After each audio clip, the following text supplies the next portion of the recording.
Welcome to the first episode of Beards and Bitcoins, your new favorite podcast where we talk about all things crypto. So I am your co-host, BitBoy. You guys can find me on my YouTube channel, BitBoy Crypto, or my website, bitboycrypto.com, or you can find me on Instagram and Twitter at BitBoy_HODL. Excellent. I am also your co-host. You will find me on Twitter as JChains, at COL, and then Custard, like the pie filling, short for Colonel Custard. That is me, JChains. Welcome to everyone that's listening. All right. So we got together at the Voices of Blockchain conference. We got to meet each other in person. It was definitely awesome meeting you, and we had a lot of good conversations. And, you know, podcasting is something that we definitely were both interested in. And so we decided, hey, you know what? Let's just do it. So we decided that we wanted to have a podcast that is all about community. And it's something that I'm very passionate about. I know that JChains is also passionate about. And not a lot of people in the space really, I feel like, talk about it enough. And one thing that I discovered while we were at the Voices of Blockchain, I'm sure that JChains, you saw the same thing, is that there seems to be almost like a wall around different communities, whether it's different cryptocurrency projects. We know, we can think of some of the communities such as the Bitcoin Cash community, the Ripple community, even EOS has kind of its disciples there. They kind of wall themselves off from other people. But then even within that, there's like a social media wall that exists around different communities, such as YouTube. A lot of the big YouTubers in cryptocurrency are not active on social media other than to just, let's say, post their content and things like that. And of course, we have people that are on Twitter, people that are on Reddit. And one thing we want to do with this podcast is really break down those walls to where we can really be just a total crypto community. And I think that's something that's really important. What do you think, JChains? Absolutely, man. Kind of what you're talking about is, for when I look at it, it's almost like the high school, lunch tables, right? You got your different tables. Everybody sits somewhere different. Everybody's, talking about the things that they're into. But let's all get together as a community, kind of like you were saying. And first of all, let's advance this whole thing as crypto into the mainstream, because that's the common goal. That's what we're all here for, I think. So moving it all together would be a little bit better than, everybody picking their own sides or their own table or whatever. Yeah, I think that's definitely true. And you really hit the nail on the head when you said it's all about getting this to the mainstream. It's about the adoption. It's about pushing crypto forward as a movement. And as long as we're all separated into these different lunch tables, then we're not going to really be able to move forward. And I think we're seeing that reflected in the markets. I mean, I think a lot of the community-related material we'll talk about have a direct impact. If you go back to, let's say, January and December, when all of the YouTubers were shilling coins, and I don't mean all of the YouTubers. Of course, we know there were some good, genuine, YouTubers out there, but the ones that people would say are shillers were just out there to push projects, if you will. They were active on their YouTube channels, but then, like, let's say on their social media, they weren't available for people to engage with them. And so people were making really stupid decisions based on just seeing someone make a YouTube video about some ICO. And I think right now, we've obviously been burnt, big time from over the last year, the bear market, from a lot of those people that were shilling. So I do think that, moving forward as a community and all doing this together is just going to lead to good things for crypto. Oh, yeah. I mean, let's advance society as a whole too. I mean, all the projects, or not all of the projects, but a lot of the projects that are, getting into the space, it's like the next evolution of how we do business, or how like the world works. Like I was just getting involved in talking with some of the guys over at Holochain. Like, to me, Holochain is like, I don't know if you ever saw the commercial where the guy was getting his 3D TV delivered, and on the side it said, coming soon 4K or whatever. It's like there's always like the next thing ahead, and it's like, let's all just come together and figure out how we can advance this project as a whole, as a community, and make the world a better place, something that we can all, be proud of, that we all took part in. Yeah, and I think, the crypto community is a very progressive community. And I don't mean that in terms of, specifically politics. The funny thing is you talk to most people I've met in crypto are actually libertarian, and they've managed to stay outside of, whatever the current political debate, left versus right, conservative versus liberal, whatever that may be. But they managed to, come in from like a libertarian perspective. But outside of politics, it just feels like crypto is very accepting. It's very progressive. It's very accepting to newcomers. I've talked to several people in the crypto community that I know who said, you know what, I felt like I didn't fit in anywhere else. And I made an account on Twitter. Absolutely. I made an account on Twitter, started talking to people, and everybody was so kind and so nice and so accepting and things like that. So I do think that crypto is kind of like a microcosm of where our society is, or where our society should be, heading, where everyone can get along and we can accept everybody for where they're at. And we don't have to, even though like we talked about, those walls kind of do exist between the different communities, it's important for each of us to take our own responsibility and be kind to each other, and that's kind of what this podcast is all about, is, like I said earlier, is bringing down those walls so we can all find better ways to work with each other. Be kind and rewind, man. Is that a Blockbuster reference? Yeah. I actually I read an article that there is one Blockbuster left in the entire country in Alaska. Well, side note. It's funny you said that, because I actually just watched a video on the very last Blockbuster in the United States, and it was not in Alaska, but I feel like I had seen that before. So I don't know. Maybe this is an older one, or I don't know. This one is in Bend, Oregon. Okay. Yeah, and I watched a whole YouTube video about it, and it's an independent Blockbuster because the corporate doesn't exist. So the manager has to go and actually buy all the movies at Walmart every Tuesday morning and put them out.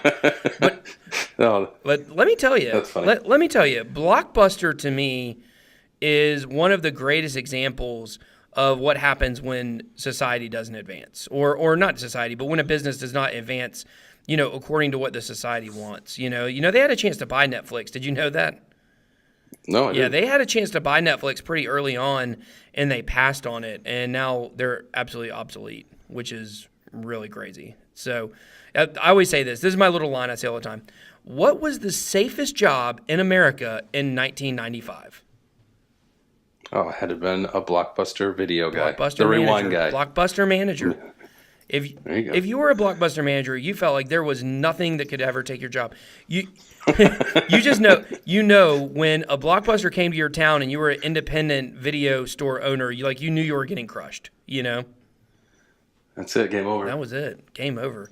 So yeah, you could rent games there too. That was really fun. Always go and pick you always had this idea, like you go pick out this perfect video game to play, and you go there and just stare at the aisle for like I would just go and stare for like 30 minutes, and then finally just be like, I guess I'll just pick this game up. That, very similar would happen to me. I would go to Best Buy to pick out a CD growing up, and I'd have a whole list in my head of, what I was going to get, and like what I wanted to check out. And the moment I walked in, it was like, oh, music heaven. And I would forget everything that I was looking there for. And I would just spend a couple hours and figure it out. But man, just the brain would just go into a state of shock. I was so excited about all that music. Oh, yeah, I know. The days when that was a thing. You go into the store. Can you believe they still have stuff like that at Best Buy? They still have DVDs and CDs, I think. I don't know. I know they got DVDs there, but who's got time for that? Who goes and actually purchases a DVD in the store? Oh, not me. Not me. I don't. If we watch something at my household, we're doing it pay-per-view for sure. Yeah, absolutely. All right. Anyhow, so question for you, BitBoy. What got you into crypto, or where did you get your start, or what interested you say, all right, I'm going to shift over in what I'm doing in my life, and I want to focus on crypto? Yeah, well, it's kind of a two-part story, really. The first part is how I got into Bitcoin, which, is a little bit different than how I got into crypto in general and altcoins. So it's funny, I actually just did a video yesterday on my YouTube channel where I actually talked about Charlie Shrem is going to be going to World CryptoCon, which is a conference I'm going to in Las Vegas on Halloween through November 2nd. And Nice. and I'm actually getting the chance to interview him for my channel, which is going to be really awesome. And so for because of that, I talked about it on a video, and I actually pulled up all of my emails from where I actually used BitInstant in 2012. So I've been in Bitcoin. I was forced to get into Bitcoin because I was using a software, and that software, their main website had gotten shut down. It was basically an auto poster for Craigslist for a business I had where I posted ads on Craigslist. Nothing sketchy. It was tickets. But, it posted automatically, and that was against the Craigslist terms of service. And so because of that, Craigslist had his website shut down, and he was like, look, guys, I've got to take money for your monthly payment. I'll take it in this thing called Bitcoin. So I probably spent $10,000 over probably about a year period buying Bitcoin and transferring it to this guy for new software and my monthly fee I had to pay to him and stuff like that. And I just wish instead of actually using the software, I just would have bought that Bitcoin and let it sit around. So I paid for all the software, and then a couple months later, this probably would have been around November of 2013.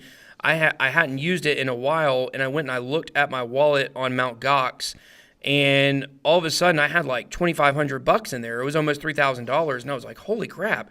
This was just like some extra money I had left in my account, and it had ballooned up to that, and I was really stoked about it. And what did I do? I said, man, I only had like maybe a couple $100 in there, and it turned into this. And so I went and I sold it all, So Yep. the day I bought my first Bitcoin, they were right at $13. So it's kind of a story of, regret and wishing I had done things differently, wishing I had taken the time to understand the technology and what Bitcoin really was. And if I would have done that, then, I could be a millionaire or possibly even a billionaire at the prices that I got in at the time. But I use that as motivation to keep me going into crypto. And so last year, I really started getting interested in altcoins about the same time last year, and started researching them, bought into some around October, and we all know what happened. And of course, I did end up getting wrecked eventually because I wasn't a hardened bear market investor like I am now. But so I started getting interested in it, and I had this idea to create this cartoon series called BitBoy and HODL. My friend Justin and I came up with that, and it's a superhero named BitBoy and his loyal turtle sidekick named HODL. And I still plan to create that animated series as soon as I can find an animator for the right price down the road. But that's what I started my channel as, and that's what really my first foray into the crypto community. And through that, eventually I started doing news videos. Now my channel's turned into something totally different. But the thing about crypto is once you fall in the rabbit hole, and people say this all the time, and it's so true. Once you fall in the rabbit hole, there's really no going back. Oh, absolutely. If you can actually get excited in crypto and start, looking around at just all the exciting things going on, it becomes an obsession. And I was happy to announce on my channel last month that I actually am now full-time crypto and full-time, doing the YouTube videos, the crypto influencing, now with the podcast and things like that. So it's been a pretty exciting couple months for me ever since I started the channel. So, I guess that's my story. That's how I got into it. So. Well, that's your story, and you're sticking to it. Congratulations. That's it's a good one. To hear that you've gone full-time crypto and you're able to escape the life that most of us live. That good for you, man. Well, cool. Well, let's talk about you, Jay Chains. How did you get into crypto? And kind of what are you doing right now in the crypto world? Well, my entrance to the crypto world was not as early as you. I was in the stock world for a number of years, trading stocks, doing that. Not a particularly good stock trader, but did it nonetheless, and had some fun with it. And then I'd say it was early. It was earlier mid 2017, so before the huge pop, but before the the unfortunate events of the tail end of the year that we all know about, I had shifted over from the stock market over to the crypto world, and started getting into Ethereum is what I first got into. I have a buddy here in Austin where I live, and we'd be at the gym and play a game of basketball in the morning, whatever. And then one day he said, "Hey, let's play for a tenth of an Ethereum," and that sparked a whole conversation, and that's pretty much got me in, and I got hooked, right from the get go. So it's been an interesting world. Like you said earlier, everybody in the space is so cool and accepting, and it's been an interesting year and a half. But after the first few months of getting into crypto, I had actually met up with a token, and did some contests for him, some design work and everything, and then ultimately got a spot kind of on the roster to do some full-time graphic work, or now I do a YouTube series. That's what I main focus on in crypto, is a daily YouTube series called Crypto Coffee for the exchange. And that is what keeps me going every day. It's been a whole new world. Yeah, I've watched some of your videos, and it's exciting to see a lot of the projects that you've gotten to get knowledge of, and that really is a crypto influencer and someone in this space. The creating content is great, and it's good what we're putting out, but it's really just as valuable for us to get the information and to be able to learn about all these different projects and what they're doing. And so when you go to CoinMarketCap and you're looking them up, like, you actually know what they are. And then you look back, probably when you got started, it was, the symbols were probably like hieroglyphics to you. Oh, absolutely. It was a big step, and and one of the things I get to do with the exchange is review the tokens that we're going to be adding on there. So it's really kind of a baptism by fire, if you will, of what goes on in this space. What are the new projects coming out? What in the world is going on in our world? So it's really cool. I'm really fortunate to be doing what I'm doing, and I love doing what I'm doing. So, well, how can you not love crypto? Yeah. Absolutely. Yeah, everything in the space, like I said, is just all consuming. So, well, let me ask you this, Jay Chains. When it comes to kind of what I was talking about earlier with the different communities and kind of the different walls around them, what communities would you say that you are actively involved in crypto? My big communities are it's kind of twofold, right? So one for work for the exchange, heavily on Telegram. That's where I spend some of my day is on Telegram there. But for me personally, is Twitter. And then for the exchange as well, it would be YouTube. So those are pretty much the three spaces that I get into. I do some of the Discord stuff. It's a little much for me. Discord's too much for me as well. Okay. Yeah. I get it. I understand it. There's no way I could spend any time in the voice chat like that. No, I couldn't do that. So, it's a cool platform, and, to each their own, but, that's not me. I'm not really a writer, so I don't do, a whole lot of, blogging or anything like that. I just do the videos on YouTube, personally on Twitter, and then, Telegram. So it keeps me busy. What about you? What are your where's your circles? Yeah, well, definitely Telegram. I've got my own Telegram chat, the Bit Squad Crypto Chat. So that's what my community for my YouTube channel is called, the Bit Squad. Big shout out to the Bit Squad. Love those guys and gals, of course. But so I've got that going on, but then also, of course, Crypto Twitter. I'm big on there. Somebody asked me, they said, "Where is Crypto Twitter? How do you get there?"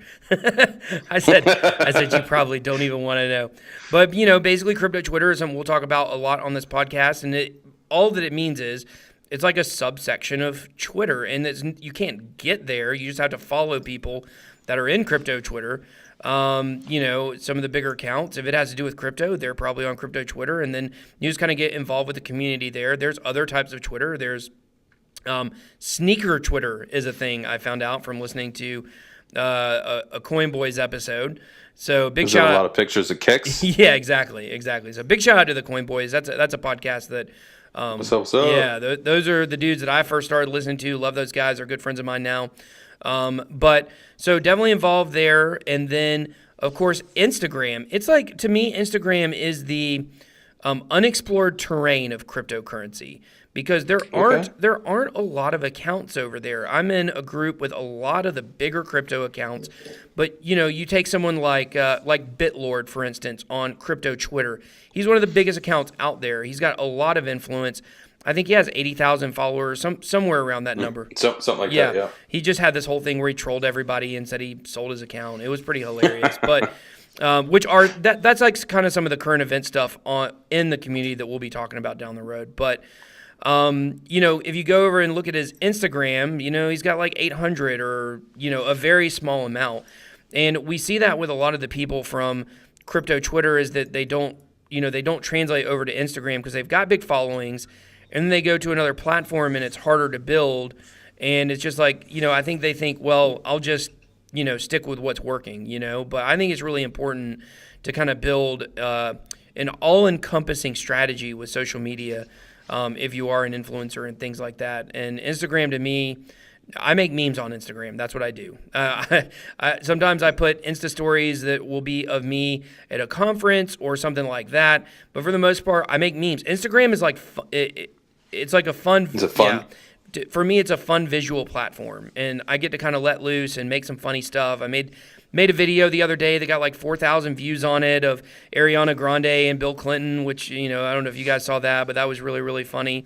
So that's one place I am, and then of course YouTube. YouTube is something that obviously has really blown up for me. I mean, it's not huge. I feel like it is because my community makes makes the channel feel bigger than it is sometimes with just the love and support that they have for me, which is really good. But Nice. kind of like you were talking about with Discord, there is this danger of information overload or communication overload would be a better way to say it. So is that something you've experienced where you just kind of get overwhelmed with, all of the different channels and platforms and things like that? Oh, absolutely. It's sometimes, you've got to be very careful. Like with Telegram, for me, it's like you got to be very careful which ones you've actually got your notifications on, because some of these channels are doing like thousands and thousands of messages, and it's like just draining a battery or whatever. It's like, yeah, just the information, and like we've got that addictive personality where I always want to know like what's everybody saying, like what's going on, like are we mooning, like what's happening, and then like. It's just a bunch of jibber jabber or whatever, but it's that's one that I always kind of think of. It's like and this is a little off topic, but society, right? As we progress, and a number of years ago before smartphones, the amount of information that it would take you, or the amount of time that it would take you to get the amount of information that you have at the tip of your fingertips is just so long that now, I mean, our brain's going to explode at some point because we just can answer any question. We can figure out anything. You can do anything. Yeah, I don't know. I don't know. So people have told me I have a big head before, so maybe it's just waiting to bust out, So, but yeah, I think to me, that's a big problem that we have in the world, really, is that we have all of the information at our fingertips. And, it's this point where if you can't Google it, you'll never learn how to do it. Whereas it used to be, you could get information by talking to people or, by reading a book, researching old newspapers. But now it's like if you can't Google it, like I had some problems at my last job where I had some issues that were not Googleable. You couldn't figure out how to solve these issues with Google. And it was almost paralyzing, even for me. And luckily, I learned, to basically reach out to people who were trying to do the same thing I was trying to do. And by creating relationships, I could get the answers that I needed. But, I think we have a generation growing up today that, they would rather text or, I just have always said this. It's the more connected that we are, the more information that we get digitally, it's like the more we go backwards in communication and relationship skills. So, yeah. Well, that's a fact. I mean, you can see that every day with with the younger generations. How you'll be at a restaurant and the kids are on their phones, just staring down at the face while the parents are having a good time. Yeah. Or whatever. What about Reddit? You you do anything on Reddit? I've got some karma on Reddit. I got some karma. You know what I mean? So I've got about 5,500 karma points or whatever you want to call them. So, but that's just basically for me posting all my videos from YouTube over there. I used to get a lot of hate on Reddit, and cool story, which is I turn off replies on Reddit. So if I post a video there, I don't see the comments, and the reason is because Reddit and 4chan both are known for being pretty vicious communities, and they attack a lot of people, and people call them trolls. Savages. And yes, to some extent, like as an influencer, you have to grow tough skin. But then there's like another level to that, which is, out of sight, out of mind. Like if I don't have to read the comments, then I'm not going to do it. But I had somebody on Reddit the other day. I decided to be a little dangerous and go explore the comments on some of my posts, which I hadn't done. Nice. I hadn't done it in a long time. And I went and checked, and one guy, he commented on one of my videos, and he said, "You know what, BitBoy, I used to really hate you. I used to hate every video you posted on here, but you've really grown on me, and dang it, I like you now." And I was like, man, that was so cool, I really appreciated that comment, that he took the time to say that. But that is the thing about Reddit and some of these social media channels, is you do have to be careful. There are trolls. There's definitely trolls on crypto Twitter and things like that. And kind of tying back into crypto, which is, I've always said for a long time, I think blockchain is going to be really bad for trolls, because the more that, these different decentralized social media platforms they're going to want you to verify who you are, like something like Steemit, where you have to have that private key. You can't create another one.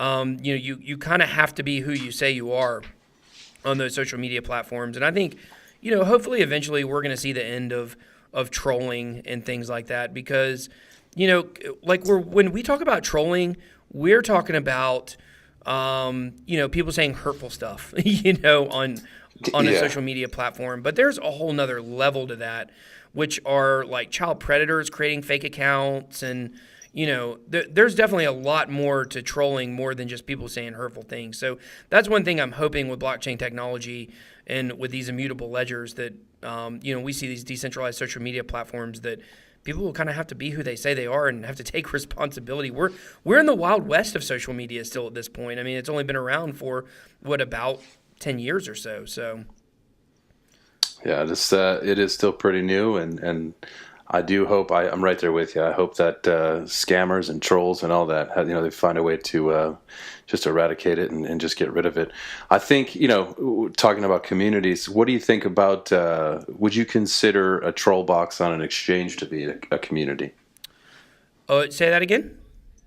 Would you consider a troll box on an exchange to be a community? Like, for instance, everybody knows the savagery that goes on in the hit BTC troll box. Right. Okay. I see. Like Cryptopia's got one as well. Yeah.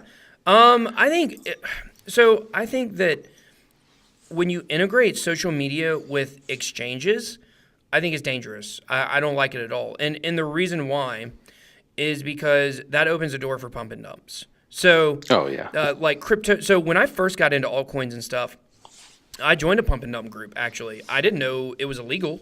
I didn't know I just thought it was like a normal part of crypto, because it was, starting during the bull run, and people were talking about these pump and dump groups where they just, pump coins up, and they were all over Instagram. They were all over Telegram. They were all over Twitter. And I was like, sure, that sounds like a great idea. I'd love to put some coins in here and, make some money, or put money in and increase my coins or whatever. And so I went and joined this thing, and it's funny, they were always doing it on Cryptopia. And the reason is because Cryptopia has the chat option. And what the group would say is, they'd say, okay, guys, listen, it's time. Everybody go in the chat and pump it up. And so everybody would go in the chat, and they'd be like, oh, have you bought Cole Coin? It's really awesome. I think that was one Cole. And, it was so insane. And the price, sure enough, it went way up. But, of course, I didn't realize that. That was the only time I ever did it, was that one time. And I didn't realize at that point that the only people that make the money in the pump and dumps are the people running the group, because they're the one that dictate when you dump it. And they've already made their money, and nobody else can sell on the way down with something like Cryptopia. But so to me, the chats on the exchanges, like I think they're a little bit dangerous, because they're, and you talk about HitBTC, that's kind of another sketchy exchange. So We don't see that with some of the bigger exchanges, I don't think. No. But I feel right there with you. I think it's a bad thing. And same thing. I took part in one pump and dump, and same thing. Learned the lesson the hard way. I was not the facilitator of this P&D, so I did not buy my tokens well in advance, like I'm sure they do. Yeah. So I bought it at the top and got wrecked real quick. So learned the hard lesson one time. Well, and that is another aspect to the whole community vibe that we're going to be talking about on this podcast, which is there is a part of the community that's very dangerous. There's a part of the community that's very sketchy and, that are predatory and want to take advantage of you. And so hopefully kind of shining some lights on some of those communities and giving some people some tips on how they can stay out of those situations, because based on your story and my story, like, we can definitely tell our audience the dangers of a pump and dump and why you don't want to get involved in any of those groups, and that basically those people are taking advantage of you. So that's definitely something, I hope to highlight here, as well as talking about some scammy airdrops and, a lot of different things that can help protect the community. Absolutely, because like you said, it's the Wild West. Things are just being figured out. People are being introduced to the whole world every single day. So there's a lot going on and a lot changing really fast. So it'll be good to highlight some of these things that need to be highlighted and hopefully help at least one person out, right? Yeah, at least one person. Hopefully at least one person will listen to this podcast. If you're that person, we salute you. And if you're not, we salute you. If there's no one, we still salute you. If there's no one on the podcast, then maybe our second episode will draw one viewer. But anyways, guys, that's pretty much it for today. We just wanted to go over basically what our podcast is going to be about. It's about community. It's about the culture of cryptocurrency. And we talked about a lot of the different things we're going to be highlighting. Down the road, we're going to have a lot of guests on. Probably first couple episodes will just be us, but later on we'll get some guests on. We'll do some interviews. Who knows, maybe talk to some big names in cryptocurrency, maybe get some projects on, to talk about their individual communities and things like that. So we're really excited about this podcast. I hope you guys are too. And we look forward to the next podcast we're going to do. Will be a topical one. We'll give you guys the topic, when we introduce that podcast. But Jay Chains, do you have anything else that you wanted to add? I'll just, BitBoy, I look forward to getting into some good conversations with you, people from the community, talking about the community, all the different communities and ways that we can improve our community. So I'm good for now, man. Love it. All right, guys, we are two dudes with beards, and we like talking Bitcoin. So until next time, we'll talk to you guys later. Catch you next time.